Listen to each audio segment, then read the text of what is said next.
செயல்பட முடியும். இதுவரை உங்களுக்கு கிடைக்காத அனைத்தும் இனி கிடைக்கும். வேலை தேடுபவர்களுக்கு வேலை கிடைக்கும்.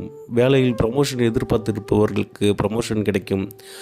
பல நாள் தட்டி சென்ற உங்களுக்கு உங்களின் உழைப்பிற்கு கிடைக்காத ஊதியம் இதன் பிறகு உங்களுக்கு கிடைக்கப்பெறும்.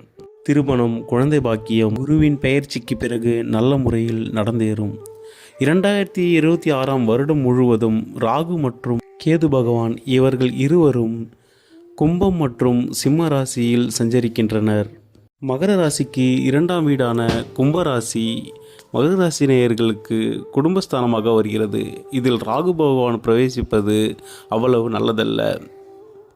உங்கள் பேச்சு மற்றும் வாக்கில் கவனமாக இருங்கள். வாய் மற்றும் தொண்டை பகுதிகளில் சில உபத்திரங்கள் ஏற்பட வாய்ப்புள்ளது.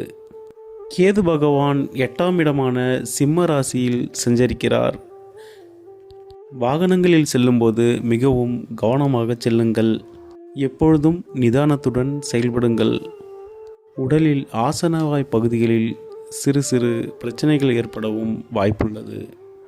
கேதுவின் கெடுதலை குறைப்பதற்கு தினமும் விநாயகரை வழிபடுங்கள். தும்பிக்கை உடையவனே, துணையாகச் செல்பவனே, நம்பிக்கை கொண்டு நான் உன்னை தொழுகின்றேன்.